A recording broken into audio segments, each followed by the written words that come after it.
July నెలలో గ్రహ సంచార స్థితిగతుల గురించి ఒకసారి మనం తెలుసుకుందాం. జూలై నెలలో ప్రారంభం నుంచి మనం గమనిస్తే ఆషాఢ మాసం జరుగుతూ ఉంటుంది.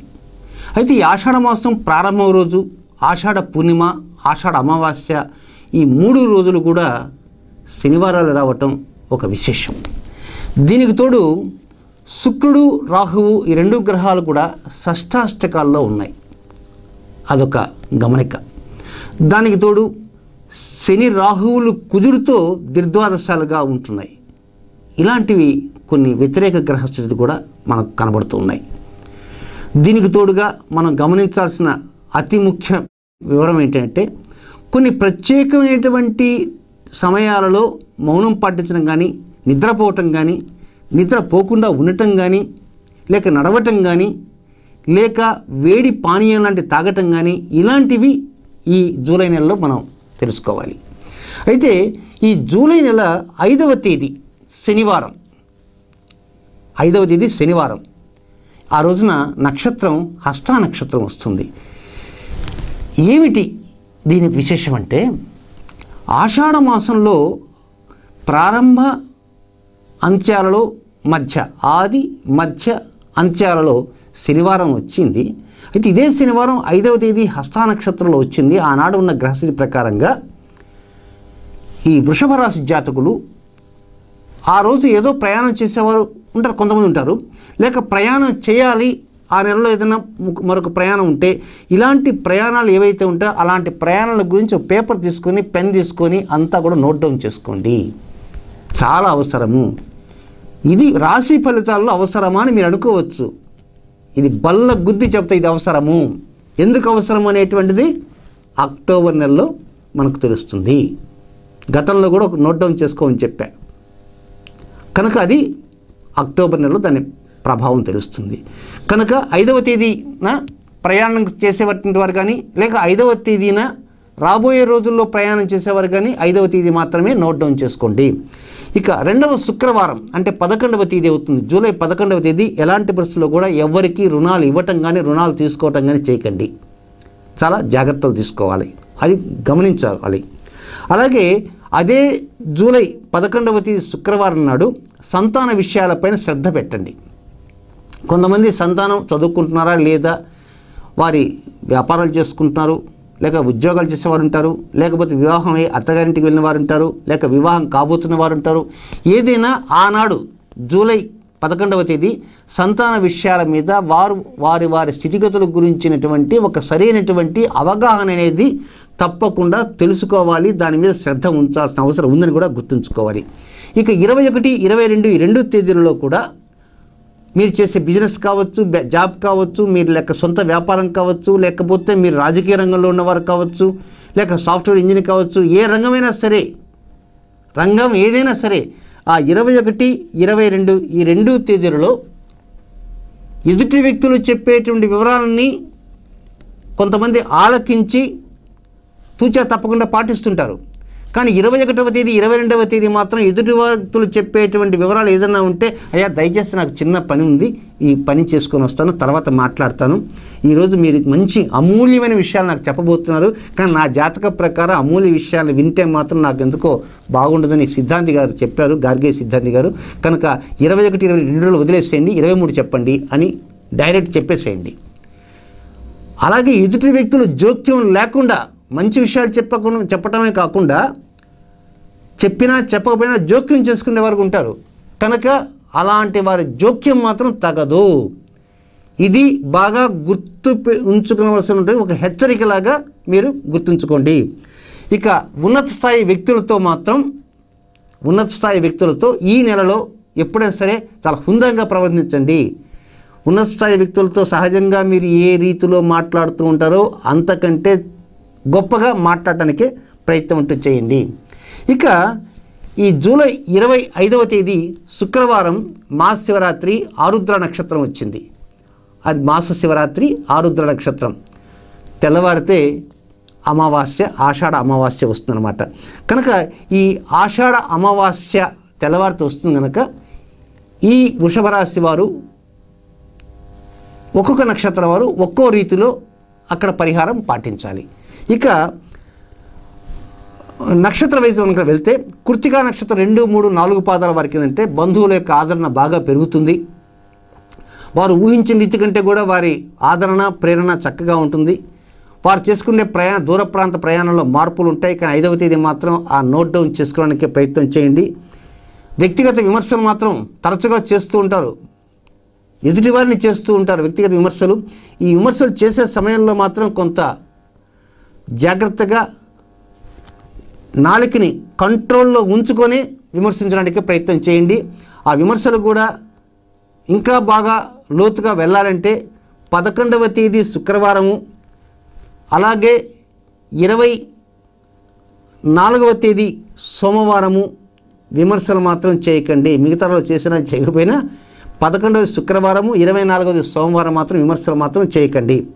ఇక వాగ్ధోరణిలో మాత్రం మీ అంతటా మీరే 23వ తేదీ నుంచే మార్చుకుంటారు.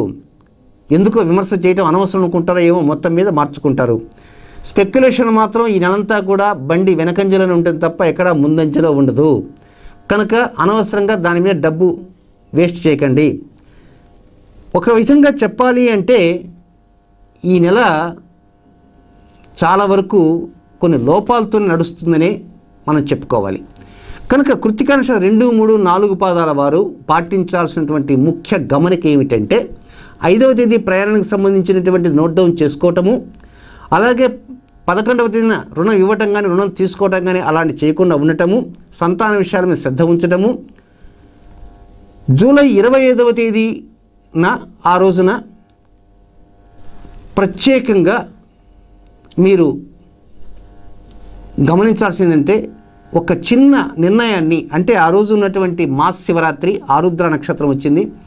ఆరుద్ర నక్షత్రంలో ఆ రోజున ఉదయ సమయంలో సూర్యుడు ఉదయించగానే, అంటే సూర్యుడు ఆ సమయానికి జూలై నెలలో వివిధ ప్రాంతాల్లో వివిధ రకాలుగా సూర్యుడు ఉదయిస్తాడు. కనుక సూర్యుడు ఉదయించిన తర్వాత వెన్న ఒక చెంచా, అలాగే దానిలో బెల్లము ఒక కొద్దిగా, ఈ రెండు కలుపుకొని సూర్యుడు ఉదయించిన తర్వాత ఈ పదార్థాన్ని మీరు ప్రత్యేకంగా సూర్యరశ్మిలో ఒక 10-15 నిమిషాలు ఉంచి ఆ తర్వాత సేవించండి. ఎవరు? కృత్తికా నక్షత్రం 2, 3, 4 పాదాల్లో జన్మించిన జాతకులు. ఇక ఆనాడు ఉన్నటువంటి రాహుకాలంలో, అంటే జూలై 25వ తేదీ రాహుకాల సమయంలో ఎక్కడ ఎక్కువసేపు కూర్చోకుండా తరచుగా నడకకి ప్రాధాన్యత ఇవ్వడానికే ప్రయత్నం అంటూ చేయండి. ఈ చిన్న విషయాన్ని గమనించండి, మంచి అనుకూల పరిస్థితులు వాటి తరవే వస్తాయి. ఇక రోహిణి నక్షత్ర జాతకులు ఈ నెలంతా కూడా వ్యూహాత్మక అంశాలు ఏవైతే ఉంటారో వాటిని ఛేదిస్తుంటారు. చాలా వరకు బుద్ధి బలాన్ని పెరుగుతూ ఉంటుంది, బుద్ధికి బాగా పదులు పెడుతూ ఉంటారు, మనసు చాలా వరకు లోతుగా ఆలోచిస్తూ ఉంటుంది. కానీ స్పెక్యులేషన్ జోలికి మాత్రం వెళ్ళకండి, లాభసాటి కానే కాదు. ఉద్యోగ అంశాలు ఏవైతే ఉంటాయో అలాంటి వాటిలో ఉన్నతిని పెంచుకుంటారు. అనుకోకుండా కూడా ఉన్నతి తలుపు తట్టే అవకాశాలు కూడా ఉన్నాయి. స్వయం ఉపాధి రంగాల్లో ఉన్నటువంటి వారు, రాజకీయ రంగాల్లో ఉన్నటువంటి వారు, సాఫ్ట్వేర్ రంగంలో ఉన్నటువంటి వారు మాత్రం కొంత మనస్సు కొద్దిగా లోపభూయిష్టంగా ఉన్నప్పటికీ కూడా కొంత సంతోషం బయటికి కనపడే విధంగా, ఉట్టిపడే విధంగా ప్రవర్తిస్తూ ఉంటే మరీ మంచిది. ఇక రియల్ ఎస్టేట్ రంగంలో ఉన్నటువంటి వారు, విద్యా వ్యాపార రంగాల్లో ఉన్నటువంటి వారు మాత్రం 25వ తేదీ, అంటే రోహిణి నక్షత్రం జాతకులు అందరితో పాటు రియల్ ఎస్టేట్ వ్యాపారం వారు, విద్య వ్యాపార రంగాల్లో ఉన్నటువంటి వారు జూలై 25వ తేదీ ఆరుద్ర నక్షత్రం ఆ రోజు రాహుకాల సమయంలో ఒక గోరువెచ్చగా ఉండేటువంటి నీటిని ప్రతి 3 నిమిషాలకో 4 నిమిషాలు ఒకసారి ఒక గ్లాస్ వాటర్ తాగడం ప్రయత్నం చేయండి. రాహుకాలం అంతా, అంటే మీరు ఒక ఫ్లాస్క్లో దగ్గర పెట్టుకుని అనుకోండి, గోరువెచ్చని నీరు కొద్ది కొద్దిగా తీసుకోవచ్చు. అదే గోరువెచ్చని నీరు పెట్టుకొని కొద్ది కొద్దిగా తీసుకోవచ్చు. అదే గోరువెచ్చని నీరు పెట్టుకొని రాహుకాలం అంటే చల్లారిపోతుంది. కానీ గోరువెచ్చటి నీటిని స్వీకరిస్తూ తాగుతూ సిప్ చేస్తూ ఉంటారు, ప్రయత్నం చేయండి. ఆ విధంగా చేయండి, మంచి అనుకూల పరిస్థితులు పరోక్షంగా మీకు లభిస్తాయి. ఇక మృగశిర నక్షత్ర మొదటి 2 పాదాల్లో ఉన్నటువంటి వ్యక్తులు శుభకార్య సంబంధమైనటువంటి అంశాల మీద కొంత చర్చించాలనేటువంటి కుతూహలంతో ముందుకు వెళ్తూ ఉంటారు. అక్కడ సమస్యలు ఉన్నాయని తెలుసుకుంటారు, అయినప్పటికీ కూడా విజయం సాధిస్తారు. శుభ చర్చలు నిర్విఘ్నంగా జరుగుతాయి, అక్కడ సమస్య లేకుంటాయి. కానీ ఒక్కోసారి మీరు మాట్లాడే సమయంలో గర్వం ఉట్టిపడేలాగా కూడా మాట్లాడుతుంటారు. అయ్యో నేను ఇట్లా గర్వంగా మాట్లాడనే వారు ఏమనుకుంటారో అని మాత్రం అనుకోకండి. మీ తడాక మీ స్థాయి ఏమిటో ప్రదర్శించడానికే ప్రయత్నం చేయండి. కానీ అంత ప్రయత్నం చేస్తున్నా కూడా వాగ్ధాటిని కంట్రోల్లో పెట్టుకుంటూనే మాట్లాడుతూ ఉంటారు. వాగ్ధాటిని కంట్రోల్లో పెట్టుకుంటూనే మాట్లాడుతుంటారు. ఎక్కడ తొట్టుపాటుగా హడావిడిగా నిర్ణయాలు తీసుకోవటం కానీ, ఇతరుల్ని దుర్భాషలాడటం కానీ, విమర్శించడం కానీ చేయకుండానే మీ హుందాతనాన్ని, మీ ప్రతిష్టను, మీ కీర్తిని ఎదుటివారికి తెలియజేసే విధంగా హావభావాలు వ్యక్తీకరిస్తూ అప్పుడప్పుడు హాస్యం వలకబోస్తూ చెప్పేటువంటి అవకాశాలు ఉన్నాయి. బట్ ఒక చిన్న గుర్తుంచుకోవాలి, మీరు ఈ నెలలో ఎన్నో రకంగా మాట్లాడే సమయంలో వాగ్దాటిని బాగా ప్రదర్శించే సమయంలో పొరపాటున కూడా కంట తడి పెట్టవద్దు. పొరపాటున కూడా కంట తడి పెట్టవద్దు. వాగ్దాటి బాగా విజృంభించి మాట్లాడే సమయంలో మాత్రమే అని గుర్తుంచుకోండి. ఇతర సమయాలు మాత్రం కానే కాదని కూడా గుర్తుంచుకోండి. పొరపాటును కూడా కంట తడి పెట్టవద్దు.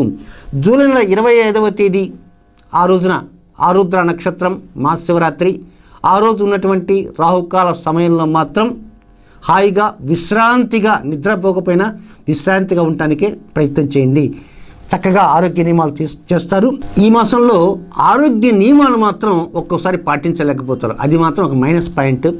కనుక మీరు డాక్టర్ గారి దగ్గరికి పోయినప్పుడు డాక్టర్ గారు ఏవో మాత్రలు ఇస్తుంటారు. ఒక్కోసారి మామూలుగా కూడా జనరల్గా కూడా మంచి మంచి నిర్ణయాలు తీసుకుంటూ, కొంతమంది విటమిన్ ట్యాబ్లెట్స్ మింగేవారు ఉంటారు. కనుక అలాంటి విటమిన్ ట్యాబ్లెట్స్ మింగటానికి కూడా ఒక్కోసారి తీరిక కూడా లేకుండా ఉన్నటువంటి పరిస్థితి ఏర్పడే సూచన ఉంది, లేదా మతిమరుపు కావచ్చు. కానీ ఆరోగ్య నియమాలు మాత్రం ప్రాపర్గా పాటించలేకపోతారు. కనుక ఆరోగ్య నియమాలు పాటించడానికి కొంచెం ప్రయత్నం చేయాలి. ఈ నెలలో ఒక చక్కటి కొనుగోలు లాంటిది కూడా ఉంటుంది, ఆ కొనుగోలు లబ్ధి కూడా ఉంటుంది. మొత్తం మీద ప్రశాంతంగా వాతావరణం వెళ్ళాలి అంటే జూలై 25వ తేదీ మీద ఎక్కువ దృష్టి ఉంచడానికి ప్రయత్నం అంటూ చేయండి.